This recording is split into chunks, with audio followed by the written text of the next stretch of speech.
Hello traders, എല്ലാവർക്കും നമ്മുടെ പുതിയൊരു മാർക്കറ്റ് അനാലിസിസ് വീഡിയോയിലേക്ക് സ്വാഗതം. നമ്മുടെ ഇതുപോലുള്ള ബിറ്റ് കോയിൻ അനാലിസിസും കാര്യങ്ങളൊക്കെ നിങ്ങൾക്ക് ഇത്തരം വീഡിയോസ് ഉപകാരപ്പെടുന്നുണ്ട് എന്ന് അറിഞ്ഞതിൽ വളരെയധികം സന്തോഷം. നല്ല രീതിയിലുള്ള റെസ്പോൺസാണ് നിങ്ങളുടെ ഭാഗത്ത് നിന്ന് കിട്ടിക്കൊണ്ടിരിക്കുന്നത്. തുടർന്നും ഇതുപോലുള്ള സപ്പോർട്ട് ഉണ്ടാവുമെന്ന് വിചാരിക്കുകയാണ്. ആൻഡ് ഇന്നത്തെ ഒരു വീഡിയോയിൽ നമ്മൾ പ്രധാനമായിട്ടും ബിറ്റ് കോയിൻ്റെ കുറച്ച് ഇമ്പോർട്ടൻ്റ് ആയിട്ടുള്ള കുറച്ച് അനാലിസിസും കാര്യങ്ങളൊക്കെയാണ്, കുറച്ച് പ്രൈസ് ആക്ഷൻ അനാലിസിസും കാര്യങ്ങളൊക്കെയാണ് നമ്മൾ നോക്കാനായിട്ട് പോകുന്നത്. അപ്പോൾ ഞാൻ എല്ലാ വീഡിയോയിലും പറയാറുള്ള പോലെ തന്നെ എൻ്റെ അനാലിസിസ് നിങ്ങൾക്ക് ഏതെങ്കിലും രീതിയിൽ ഹെൽപ്ഫുൾ ആവുന്നുണ്ട് എന്നുണ്ടെങ്കിൽ ആ കാര്യങ്ങൾ മാത്രം നിങ്ങൾ എടുത്താൽ മതി, ബാക്കി എല്ലാ കാര്യങ്ങളും വിട്ട് കളഞ്ഞേക്കാം. നിങ്ങൾ എപ്പോഴും നിങ്ങളുടേതായിട്ടുള്ള അനാലിസിസ് നടത്തിയതിന് ശേഷം മാത്രം ഏത് രീതിയിൽ ട്രേഡ് ചെയ്യണം, ഏത് ഡയറക്ഷനിലേക്ക് ട്രേഡ് ചെയ്യണം എന്നുള്ള കാര്യങ്ങൾ തീരുമാനിക്കുക. അതിന് സമയം കളയണ്ട, നേരെ വീഡിയോയിലേക്ക് പോകാം.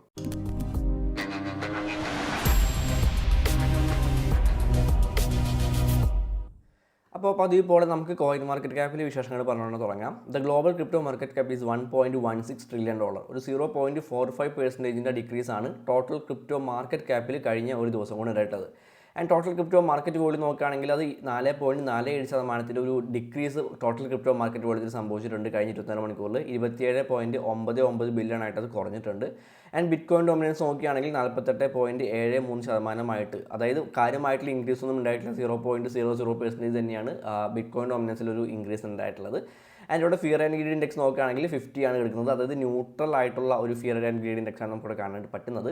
ആൻഡ് ഇവിടെ നോക്കുകയാണെങ്കിൽ മൊത്തത്തിൽ മാർക്കറ്റ് ഒന്ന് റെഡിഷ് ആവുന്ന കാണാൻ പറ്റുന്നുണ്ട്. അതായത് റെഡ് കളറിലേക്ക് മാർക്കറ്റ് മാറുന്ന കാണാൻ പറ്റുന്നുണ്ട്. അതായത് പ്രൈസ് ഡൗൺ ആവുന്നത് നമുക്കിവിടെ കാണാനായിട്ട് പറ്റുന്നുണ്ട്. കഴിഞ്ഞ 7 ദിവസം കൊണ്ട് ബിറ്റ് കോയിൻ ഒരു 1.11% ഡിക്രീസാണ് സംഭവിച്ചിട്ടുള്ളത്. ബിറ്റ് കോയിനിൽ എത്തേറിയത്തിൽ ഒരു 2.39% ഡിക്രീസാണ് എത്തേറിയത്തിൽ സംഭവിച്ചിട്ടുള്ളത്. XRP കഴിഞ്ഞ 7 ദിവസമായിട്ട് വളരെ ശക്തമായിട്ടുള്ളൊരു ഡംപ് കാഴ്ചവെച്ചിട്ടുണ്ട്. ഒരു 12.61% XRP ഡംപായിട്ടുണ്ട്.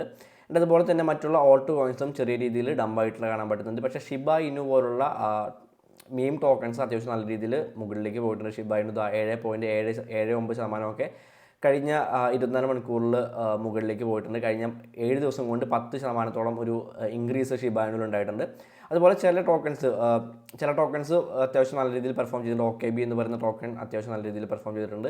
പക്ഷേ കൂടുതലും ഒരു ഡൗൺ മൂവ്മെൻറ്റിലാണ് മിക്ക ഓൾട്ട് കോയിൻസും. ബിറ്റ് കോയിൻ ഉൾപ്പെടെയുള്ള മറ്റുള്ള ഓൾട്ട് കോയിൻസ് ആയാൽ പോലും ചെറിയ രീതിയിലൊന്ന് ഡൗൺ ആയിക്കൊണ്ടിരിക്കുന്ന സമയമാണെന്ന് നമുക്ക് കാണാനായിട്ട് പറ്റുന്നുണ്ട്. പക്ഷേ ഈ ഒരു ഡൗൺ മൂവ്മെൻറ്റ് നമുക്ക് കാര്യമാക്കണം. ഇതൊരു ബെയർ ട്രാപ്പ് ആവാനായിട്ട് സാധ്യതയുണ്ടോ? ഏത് രീതിയിലാണ് നമുക്ക് ഇനിയുള്ള ദിവസങ്ങളിൽ ബിറ്റ് കോയിനിൽ ഉള്ള മൂവ്മെൻറ്റുകൾ പ്രതീക്ഷിക്കാനായിട്ട് സാധിക്കുക, ബിറ്റ് കോയിനിൽ ഏതൊക്കെ രീതിയിലുള്ള മൂവ്മെൻറ്റുകളാണ് പ്രതീക്ഷിക്കാനായിട്ട് സാധിക്കുക എന്നുള്ള കാര്യങ്ങളാണ് നമ്മൾ ഇനി നോക്കാനായിട്ട് പോകുന്നത്. ഇപ്പോൾ നമ്മൾ നിൽക്കുന്നത് ബിറ്റ് കോയിൻ്റെ ഒരു വീക്ക്ലി ടൈം ഫ്രെയിമിലുള്ള ചാർട്ടിലാണ്. നമ്മുടെ കഴിഞ്ഞ ബിറ്റ് കോയിൻ അനാലിസിസ് വീഡിയോസൊക്കെ കണ്ടിട്ടുള്ള ആളുകളാണ് എന്നുണ്ടെങ്കിൽ അവർക്ക് അറിയാമായിരിക്കും. നമ്മൾ ഓൾറെഡി കഴിഞ്ഞ വീഡിയോയിൽ ഷെയർ ചെയ്തിട്ടുള്ള ഒരു അനാലിസിസ് തന്നെയായിരുന്നു. നിങ്ങൾ എപ്പോഴും നമ്മുടെ ഈ ഒരു മാർക്കറ്റ് അനാലിസിസ് വീഡിയോസ് കാണുമ്പോൾ എല്ലാ വീഡിയോസും കണ്ടിന്യൂസ് ആയിട്ട് കാണാൻ ശ്രമിക്കുക, അല്ലെങ്കിൽ എല്ലാ വീഡിയോസും സ്ഥിരമായിട്ട് കാണാൻ ശ്രമിക്കുക. കാരണം മുൻപ് ചെയ്തിട്ടുള്ള വീഡിയോയുടെ കണ്ടിന്യൂവേഷൻ ആയിരിക്കും നമ്മൾ പുതിയതായിട്ട് ചെയ്യാൻ പോകുന്ന അനാലിസിസും കാണുക. അപ്പോൾ നിങ്ങൾക്ക് അത് പെട്ടെന്ന് മനസ്സിലാക്കണമെന്നുണ്ടെങ്കിൽ നിങ്ങൾക്ക് മുൻപത്തെ അനാലിസിസ് കണ്ടു കഴിഞ്ഞാൽ മാത്രമേ നിങ്ങൾക്ക് കൃത്യമായിട്ട് അത് വേഗത്തിൽ മനസ്സിലാക്കാൻ സാധിക്കുള്ളൂ. അപ്പോൾ പരമാവധി എല്ലാവരും എല്ലാ വീഡിയോസും കൃത്യമായിട്ട് കാണാനായിട്ട് ശ്രമിക്കുക. അതിനോട് വീക്ക്ലി ടൈം ഫ്രെയിമിൽ നമുക്ക് ഈ രീതിയിലുള്ളൊരു വെഡ്ജ് പാറ്റേൺ കിട്ടിയിട്ടുണ്ടായിരുന്നു. ആൻഡ് കൃത്യമായിട്ട് ഈ ഒരു ട്രെൻഡ് ലൈനിൽ സപ്പോർട്ട് ആൻഡ് റെസിസ്റ്റൻസ് എടുത്തുകൊണ്ടാണ് ഈ ഒരു വെഡ്ജ് പാറ്റേണിൽ പ്രൈസ് സപ്പോർട്ട് റെസിസ്റ്റൻസ് എടുത്തുകൊണ്ടാണ് പ്രൈസ് മൂവ് ചെയ്തുകൊണ്ടിരിക്കുന്നത് എന്ന് കാണാൻ പറ്റുന്നുണ്ട്.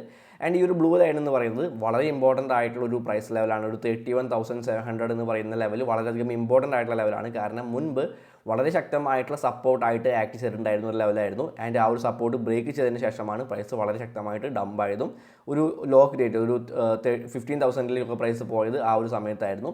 ആൻഡ് വീണ്ടും അവിടുന്ന് പ്രൈസ് പതുക്കെ കയറി വീണ്ടും ആ ഒരു 31,000 എന്ന് പറയുന്ന വളരെയധികം ഇമ്പോർട്ടൻ്റ് ആയിട്ടുള്ള മുൻപ് സപ്പോർട്ടായിട്ട് ആക്ട് ചെയ്തിട്ടുണ്ടായിരുന്ന ഇനി റെസിസ്റ്റൻസ് ആയിട്ട് ആക്ട് ചെയ്യാനായിട്ട് സാധ്യതയുള്ള ആ ഒരു ലെവലിലേക്ക് പ്രൈസ് എത്തിയിട്ടുണ്ട്. ആൻഡ് നമുക്ക് ഇവിടെ നോക്കുകയാണെന്നുണ്ടെങ്കിൽ നമുക്ക് ഈ ഒരു വെഡ്ജ് പാറ്റേണും ഇവിടെ ഏകദേശം ആ ഒരു ഏരിയയ്ക്ക് അടുത്താണ് പ്രൈസ് നിൽക്കുന്നത് എന്നുള്ള കാര്യങ്ങൾ കാണാൻ പറ്റുന്നുണ്ട്. അപ്പോൾ ഇവിടെ പ്രൈസിന് ഈ ഒരു ലെവൽ ബ്രേക്ക് ചെയ്യാൻ സാധിച്ചു കഴിഞ്ഞാൽ, ഈ 31,000 എന്ന് പറയുന്ന ലെവൽ പ്രൈസിന് ബ്രേക്ക് ചെയ്യാൻ സാധിച്ചു കഴിഞ്ഞിട്ടുണ്ടെങ്കിൽ, വീക്ക്ലി ടൈം ഫ്രെയിമിൽ ബ്രേക്ക് ചെയ്യാൻ സാധിച്ചു കഴിഞ്ഞിട്ടുണ്ടെങ്കിൽ, പിന്നീട് നമുക്ക് ഈ രീതിയിൽ വളരെ ശക്തമായിട്ടുള്ള ബുള്ളിഷ് ആയിട്ടുള്ള അല്ലെങ്കിൽ ഈ ഒരു ബുള്ളിഷ് ആയിട്ടുള്ള ട്രെൻഡ് തന്നെ കണ്ടിന്യൂ ചെയ്യാനായിട്ട് സാധ്യതയാണ് നമുക്കിവിടെ കാണാനായിട്ട് സാധിക്കുന്നത്. അപ്പോൾ വീക്ക്ലി ടൈം ഫ്രെയിം നോക്കുകയാണെന്നുണ്ടെങ്കിൽ നമ്മൾ തീർച്ചയായിട്ടും ബുള്ളിഷ് ആയിട്ടുള്ള കാര്യങ്ങൾ തന്നെയാണ്. ഈ ഒരു ട്രെൻഡ് ലൈൻ ബ്രേക്ക് ചെയ്യാത്തിടത്തോളം നമുക്ക് ബുള്ളിഷ് ആയിട്ടുള്ള കാര്യങ്ങൾ ഇവിടെ വീക്ക്ലി ടൈം ഫ്രെയിമിൽ പ്രതീക്ഷിക്കാവുന്നതാണ്. ഓക്കെ. ആൻഡ് അടുത്ത ടൈം ഫ്രെയിമിലേക്ക് പോകുന്നതിന് മുമ്പ് നമ്മുടെ WSOT എന്ന് പറയുന്ന ബൈബിറ്റിൽ നടന്നുകൊണ്ടിരിക്കുന്ന ട്രേഡിംഗ് കോമ്പറ്റീഷനെ പറ്റി പറയാം. ഞാൻ ഓൾറെഡി ഇതിനെ പറ്റിയിട്ട് വിശദമായിട്ടുള്ള വീഡിയോ ചെയ്തിട്ടുണ്ട്. ആ വീഡിയോ കാണാത്തവരുണ്ടെങ്കിൽ തീർച്ചയായിട്ടും കാണുക. 2 ദിവസത്തിനുള്ളിൽ ഈ ഒരു കോമ്പറ്റീഷൻ സ്റ്റാർട്ട് ചെയ്യുന്നതായിരിക്കും. നിങ്ങൾക്ക് നമ്മുടെ സ്ക്വാഡിൽ ജോയിൻ ചെയ്യണമെന്നുണ്ടെങ്കിൽ ഡിസ്ക്രിപ്ഷനിൽ ഞാൻ അതിൻ്റെ ലിങ്ക് കൊടുത്തിട്ടുണ്ട്. നിങ്ങൾക്ക് നമ്മുടെ സ്ക്വാഡിൽ ജോയിൻ ചെയ്യാൻ സാധിക്കുന്നതായിരിക്കും. ആൻഡ് നമുക്ക് ഒരുമിച്ച് ട്രേഡ് ചെയ്യാൻ സാധിക്കുന്നതായിരിക്കും. ആൻഡ് മാത്രമല്ല നിങ്ങൾക്ക് ബൈബിറ്റിൽ എൻ്റെ റെഫറൽ ലിങ്ക് വെച്ചുകൊണ്ട് ഒരു അക്കൗണ്ട് ക്രിയേറ്റ് ചെയ്യാനായിട്ട് സാധിക്കുമെന്നുണ്ടെങ്കിൽ നിങ്ങൾക്ക് നമ്മുടെ ഡിസ്കോഡ് ഗ്രൂപ്പിലേക്കുള്ള ഒരു ആക്സസും കിട്ടുന്നതായിരിക്കും. നമ്മുടെ ഡിസ്കോഡ് ഗ്രൂപ്പിൽ ഞാൻ എടുക്കുന്ന അപ്ഡേറ്റ്സുകൾ ഞാൻ അപ്പോൾ തന്നെ ഷെയർ ചെയ്യാറുണ്ട്. ഞാൻ ഏതൊക്കെ ട്രേഡുകളാണ് ഏതൊക്കെ ടോക്കൺസിലാണ് ട്രേഡ് എടുക്കാറുള്ളത് എന്നുണ്ടെങ്കിൽ അത് ഞാൻ അപ്പോൾ തന്നെ ഇവിടെ ഷെയർ ചെയ്ത് പോകാറുണ്ട്. അതുപോലെ തന്നെ നമ്മുടെ മറ്റുള്ള ട്രേഡേഴ്സ്, നമ്മുടെ ഡിസ്കോഡിലുള്ള മെമ്പേഴ്സും അവരുടെ ട്രേഡും കാര്യങ്ങളും അല്ലെങ്കിൽ അവരുടെ അനാലിസിസും കാര്യങ്ങളൊക്കെ ഷെയർ ചെയ്യാറുണ്ട്. സോ നിങ്ങൾക്ക് തീർച്ചയായിട്ടും നിങ്ങൾക്ക് ട്രേഡ് ചെയ്യാനായിട്ട് വളരെയധികം ഹെൽപ്ഫുൾ ആവുന്ന കാര്യങ്ങളായിരിക്കും നിങ്ങൾക്ക് നമ്മുടെ ഡിസ്കോഡ് ഗ്രൂപ്പിൽ നിന്ന് കിട്ടാനായിട്ട് പോകുന്നത്. എൻ്റെ വാച്ച് ലിസ്റ്റും കാര്യങ്ങളൊക്കെ ഞാൻ ഷെയർ ചെയ്യാറുണ്ട്. ഞാൻ ഏതൊക്കെ ടോക്കൺസ് ആണ് വാച്ച് ലിസ്റ്റിൽ ആഡ് ചെയ്തിട്ടുള്ളത്, ഏതൊക്കെ ടോക്കൺസിലാണ് ഞാനൊരു എൻട്രി എടുക്കാനായിട്ട് നോക്കി നിൽക്കുന്നത് എന്നുള്ള കാര്യങ്ങളൊക്കെ ഞാനിവിടെ ഷെയർ ചെയ്യാറുണ്ട്. അപ്പോൾ നിങ്ങൾക്ക് നമ്മുടെ ഡിസ്കോഡ് ഗ്രൂപ്പിൽ ജോയിൻ ചെയ്യണമെന്നുണ്ടെങ്കിൽ ബൈബിറ്റിൽ എൻ്റെ റെഫറൽ ലിങ്ക് വെച്ചുകൊണ്ട് ഒരു അക്കൗണ്ട് ക്രിയേറ്റ് ചെയ്യുക. ആൻഡ് ഒരു $50 മുതൽ $100 വരെ അതിൽ ഡെപ്പോസിറ്റ് ചെയ്യുക. ആൻഡ് നിങ്ങളുടെ UID എനിക്ക് ഡിസ്കോഡിൽ അയച്ചിരിക്കുക. നിങ്ങളെ ഞാൻ നമ്മുടെ ഡിസ്കോഡ് ഗ്രൂപ്പിൽ ആഡ് ചെയ്യുന്നതായിരിക്കും. അപ്പോൾ താല്പര്യമുള്ളവരുണ്ട് എന്നുണ്ടെങ്കിൽ അതൊന്ന് ചെക്ക് ചെയ്യുക. ഞാൻ ഡിസ്ക്രിപ്ഷനിൽ കൂടുതൽ ഡീറ്റെയിൽസ് കൊടുത്തിട്ടുണ്ട്. ആൻഡ് ബിറ്റ്കോയിൻ്റെ ഒരു ഡെയിലി ടൈം ഫ്രെയിമിലേക്ക് വരികയാണെന്നുണ്ടെങ്കിൽ ഈ ഒരു അനാലിസിസ് നമ്മൾ കഴിഞ്ഞ വീഡിയോയിൽ പറഞ്ഞിട്ടുള്ള കാര്യങ്ങളായിരുന്നു. ഞാനിത് ഒന്നുകൂടെ പറയാം.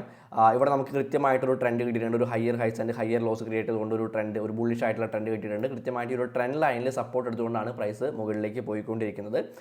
ആൻഡ് ഇവിടെ നോക്കുകയാണെന്നുണ്ടെങ്കിൽ ഇവിടെ നമുക്ക് ഈ രീതിയിലുള്ളൊരു പാറ്റേൺ കിട്ടിയിട്ടുണ്ടായിരുന്നു. ആൻഡ് ആ ഒരു പാറ്റേണിൽ നിന്ന് ഒരു ബ്രേക്ക് ഔട്ട് നമുക്ക് ഇവിടെ പ്രതീക്ഷിക്കാനായിട്ട് സാധിക്കും. ഇവിടെ നിന്ന് ഒരു ബ്രേക്ക് ഔട്ട് കിട്ടാനായിട്ടുള്ള സാധ്യതകളുണ്ട്. നമുക്ക് ഇവിടെ പ്രൈസ് ആക്ഷൻ നോക്കുകയാണെങ്കിൽ വളരെ വീക്കായിട്ടുള്ള പ്രൈസ് ആക്ഷനാണ്. ഡോജി ക്യാൻഡിൽസ് ഒക്കെയാണ് ഫോം ആയിക്കൊണ്ടിരിക്കുന്നത്. സോ ഈ ഒരു ട്രെൻഡ് ലൈനിന് താഴേക്ക് പ്രൈസിനെ കൊണ്ടുപോകാനായിട്ട് സെല്ലേഴ്സിന് സാധിക്കുന്നില്ല എന്നുള്ളൊരു കാര്യങ്ങൾ നമുക്ക് ഏകദേശം നമുക്ക് മനസ്സിലാക്കാൻ സാധിക്കുന്നുണ്ട്. ആൻഡ് അങ്ങനെ ഈ ഒരു ട്രെൻഡ് ലൈൻ ബ്രേക്ക് ചെയ്യുകയാണെന്നുണ്ടെങ്കിൽ നമുക്ക് ഈ ഒരു ഡിസ്റ്റൻസ് ആണ് നമുക്ക് ഇവിടെ മേലേക്ക് കൊടുക്കാനായിട്ട് സാധിക്കും. സോ ഒരു 36,000 എന്ന് പറയുന്ന ഒരു പ്രൈസ് റേഞ്ചിലേക്കൊക്കെ ബിറ്റ്കോയിൻ എത്താനായിട്ടുള്ള സാധ്യതകൾ നമുക്ക് ഈ ഒരു പാറ്റേൺ വെച്ചുകൊണ്ട് പറയാനായിട്ട് സാധിക്കും. അതായത് ഒരു ബുള്ളിഷ് ആയിട്ടുള്ള മൂവ്മെൻറ്റ് തന്നെ നമുക്ക് ഇവിടെ നിന്ന് ഇനിയും പ്രതീക്ഷിക്കാനായിട്ട് സാധിക്കുമെന്നുള്ള കാര്യങ്ങളാണ് ഈ ഒരു ഡെയിലി ടൈം ഫ്രെയിമിൽ നമുക്ക് കാണാൻ സാധിക്കുന്നത്. അപ്പോൾ കൃത്യമായിട്ടൊരു ബുള്ളിഷ് കൺഫർമേഷൻ കിട്ടിയതിന് ശേഷം മാത്രം ഒരു എൻട്രി എടുക്കുന്നതായിരിക്കും ഏറ്റവും ഉചിതമായിട്ടുള്ള കാര്യം. ഇതൊരു ഡെയിലി ടൈം ഫ്രെയിം ആണെന്നുള്ള സ്വിംഗ് ട്രേഡൊക്കെയാണ് എന്നുണ്ടെങ്കിൽ ഒരു ചെറിയ ടൈം ഫ്രെയിമിലേക്ക് കൂടെ പോയിട്ട്, ഒരു ഫോർവേഡ് ടൈം ഫ്രെയിമിലേക്കൊക്കെ കൂടെ പോയിട്ട് നമുക്ക് വേണമെങ്കിൽ കൃത്യമായിട്ടൊരു എൻട്രി നമുക്ക് കണ്ടുപിടിക്കാനായിട്ട് സാധിക്കുന്നതായിരിക്കും. അപ്പോൾ അടുത്തായിട്ട് ഞാനൊരു ഫോർവേഡ് ടൈം ഫ്രെയിമിലെ കാര്യങ്ങൾ തന്നെ പറയാം. നമ്മളിപ്പോൾ നിൽക്കുന്നത് ബിറ്റ്കോയിൻ്റെ ഒരു ഫോർവേഡ് ടൈം ഫ്രെയിമിലുള്ള ചാർട്ടിലാണ്. ഞാൻ ഈ ഡ്രോയിങ്സ് എല്ലാം ഒന്ന് ക്ലിയർ ചെയ്യുന്നുണ്ട്. ആൻഡ് നമുക്ക് കൃത്യമായിട്ട് ഈ രീതിയിലുള്ള ഒരു ബ്രോഡനിങ് വെജ് പാറ്റേൺ കിട്ടുന്നുണ്ട്. ഈ രീതിയിൽ കൃത്യമായിട്ട് ഒരു ട്രെൻഡ് ലൈനിൽ സപ്പോർട്ട് ആൻഡ് റെസിസ്റ്റൻസ് എടുത്തുകൊണ്ട് ഒരു ബ്രോഡനിങ് വെജ് ചാർട്ട് പാറ്റേൺ കിട്ടുന്നുണ്ട്. അതോടൊപ്പം തന്നെ നമുക്ക് ഈ ഒരു ലെവൽ എടുക്കുകയാണ് എന്നുണ്ടെങ്കിൽ ഇത് വളരെ ഇമ്പോർട്ടൻ്റ് ആയിട്ട് ഒരു സപ്പോർട്ട് ലെവലായിട്ടും എടുക്കാനായിട്ട് പറ്റും. ഓക്കെ, അപ്പോൾ ആൻഡ് ഇവിടെ നിന്ന് ഈ ഒരു സപ്പോർട്ട് ലെവലിന് മുകളിലേക്ക് പ്രൈസ് ക്ലോസ് ചെയ്തിട്ടുള്ള ഈ ഒരു ഫോർവേഡ് ക്യാൻഡിൽ നോക്കുകയാണെന്നുണ്ടെങ്കിൽ വളരെ ശക്തമായിട്ടുള്ള ഒരു വിക്ക് ക്രിയേറ്റ് ചെയ്തുകൊണ്ടാണ് പ്രൈസ് ഈ ഒരു സപ്പോർട്ട് ലെവലിന് മുകളിലേക്ക് പ്രൈസിനെ കൊണ്ടെത്തിച്ചിട്ടുള്ളത്. ഓക്കെ, അപ്പോൾ ഇവിടെ നിന്നും ഈ ഒരു സപ്പോർട്ട് ലെവലിന് മുകളിൽ തന്നെ പ്രൈസ് സ്റ്റേ ചെയ്യുകയാണ് എന്നുണ്ടെങ്കിൽ നമുക്ക് ബുള്ളിഷ് ആയിട്ടുള്ള ഒരു മൂവ്മെൻറ്റ് ഈ രീതിയിൽ പ്രതീക്ഷിക്കാനായിട്ട് സാധിക്കുന്നതായിരിക്കും. ആൻഡ് അവിടെ നിന്ന് ഈ ബുള്ളിഷ് ആയിട്ടുള്ള റൺ തന്നെ കണ്ടിന്യൂ ചെയ്യുന്ന രീതിയിലുള്ള ഒരു മൂവ്മെൻറ്റ് നമുക്ക് പ്രതീക്ഷിക്കാൻ സാധിക്കുന്നതായിരിക്കും.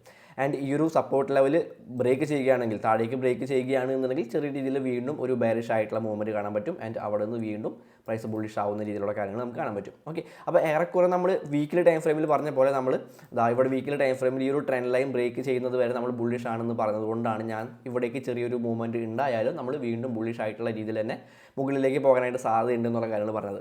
അപ്പോൾ നമ്മളെപ്പോഴും ഒരു ഹയർ ടൈം ഫ്രെയിമിലെ കാര്യങ്ങളും കൂടെ മനസ്സിൽ വെച്ചിട്ട് വേണം ഒരു ലോവർ ടൈം ഫ്രെയിമിൽ പോയിട്ട് നമ്മുടെ അനാലിസിസ് നടത്താനും നമ്മളൊരു ഡയറക്ഷൻ തീരുമാനിക്കാനും ഒക്കെ. ഓക്കെ, അപ്പോൾ അതുകൊണ്ടാണ് ഒരു ഫോർവേഡ് ടൈം ഫ്രെയിമിൽ ഞാൻ ഇത്തരത്തിലുള്ള ബുള്ളിഷ് ആയിട്ടുള്ള മൂവ്മെൻറ്റിൻ്റെ കാര്യവും ചെറിയ രീതിയിൽ ബെയറിഷ് ആയിട്ടുള്ള മൂവ്മെൻറ്റിൻ്റെ കാര്യവും പറഞ്ഞത്. ആൻഡ് ഫോർവേഡ് ടൈം ഫ്രെയിമിൽ തന്നെ നമുക്ക് ഈ രീതിയിൽ കൃത്യമായിട്ടൊരു പാറ്റേൺ കിട്ടുന്നുണ്ട്. ഈ ഒരു ട്രെൻഡ് ലൈനിൽ ഒരുപാട് തവണ പ്രൈസ് റെസിസ്റ്റൻസ് എടുക്കുന്നത് കാണാൻ പറ്റുന്നുണ്ട്. ഈ രീതിയിൽ പ്രൈസ് ഒരുപാട് തവണ ഇവിടെ റെസിസ്റ്റൻസ് എടുക്കുന്നത് കാണാൻ പറ്റുന്നുണ്ട്. ആൻഡ് ഇവിടെയും പ്രൈസ് റെസിസ്റ്റൻസ് എടുക്കാനായിട്ട് വരുന്നുണ്ട്. ആൻഡ് ഇവിടെ ഈ ഒരു ട്രെൻഡ് ലൈനെ ബ്രേക്ക് ചെയ്യാനായിട്ട് ബിറ്റ്കോയിന് സാധിക്കുകയാണ് എന്നുണ്ടെങ്കിൽ പിന്നീട് നമുക്ക് വീണ്ടും ബുള്ളിഷ് ആയിട്ടുള്ള ഒരു മൂവ്മെൻറ്റ്, ഒരു 30,000 ഒക്കെ നമുക്ക് ടാർഗറ്റായിട്ട് വെക്കാവുന്ന രീതിയിൽ ബുള്ളിഷ് ആയിട്ടുള്ള മൂവ്മെൻറ്റ് നമുക്ക് ഫോർവേഡ് ടൈം ഫ്രെയിമിൽ പ്രതീക്ഷിക്കാനായിട്ട് സാധിക്കുന്നതായിരിക്കും. ഇനി ഇവിടെ എല്ലാം റെസിസ്റ്റൻസ് എടുത്ത പോലെ തന്നെ ഇവിടെയും പ്രൈസ് റെസിസ്റ്റൻസ് എടുക്കുകയാണ് എന്നുണ്ടെങ്കിൽ ചെറിയ രീതിയിൽ ബെയറിഷ് ആയിട്ടുള്ള മൂവ്മെൻറ്റ് ഉണ്ടായാലും വീണ്ടും പ്രൈസ് മുകളിലേക്ക് തന്നെ പോകാനായിട്ടുള്ള സാധ്യതകൾ നമുക്ക് ഇവിടെ ഉണ്ട്. ഓക്കെ, അപ്പോൾ നമ്മളിവിടെ വെയിറ്റ് ചെയ്യേണ്ടത് ബുള്ളിഷ് ആയിട്ടുള്ള ഒരു കൺഫർമേഷൻ, ബുള്ളിഷ് ആയിട്ടുള്ള ഒരു പ്രൈസ് ആക്ഷൻ കൺഫർമേഷൻ കിട്ടാൻ വേണ്ടിയിട്ടാണ് നമ്മളിവിടെ വെയിറ്റ് ചെയ്തുകൊണ്ടിരിക്കുന്നത് ഒരു ലോങ് പൊസിഷൻ എടുക്കാൻ വേണ്ടിയിട്ട്. ഷോർട്ട് പൊസിഷനെ പറ്റിയിട്ട് തൽക്കാലത്തേക്ക് ഇപ്പോൾ നോക്കുന്നില്ല, ലോങ് തന്നെയാണ് നോക്കിക്കൊണ്ടിരിക്കുന്നത്. ഷോർട്ട് എടുക്കാനായിട്ടുള്ള എന്തെങ്കിലും ബെയറിഷ് കൺഫർമേഷൻസ് കിട്ടിക്കഴിഞ്ഞാൽ മാത്രമേ ഷോർട്ട് പൊസിഷൻസ് നോക്കുന്നുള്ളൂ. അതുവരെ ലോങ് പൊസിഷൻ തന്നെയാണ് നോക്കിക്കൊണ്ടിരിക്കുന്നത്. അപ്പോൾ നിങ്ങളുടേതായിട്ടുള്ള അനാലിസിസും കാര്യങ്ങളൊക്കെ നടത്താം. അതിനുശേഷം ഏത് ഡയറക്ഷനിലേക്ക് ലോങ് എടുക്കണോ ഷോർട്ട് എടുക്കണോ എന്നുള്ള കാര്യങ്ങൾ നിങ്ങൾ തന്നെ തീരുമാനിക്കുക. എൻ്റെ അനാലിസിസ് ഏതെങ്കിലും രീതിയിൽ നിങ്ങൾ ഹെൽപ്പ് ചെയ്യുന്നുണ്ടെന്നുണ്ടെങ്കിൽ ആ കാര്യങ്ങൾ മാത്രം എടുത്താൽ മതി, ബാക്കി എല്ലാ കാര്യങ്ങളും വിട്ടുകളഞ്ഞേക്കാം. Happy trading. അടുത്ത വീഡിയോയിൽ കാണാം.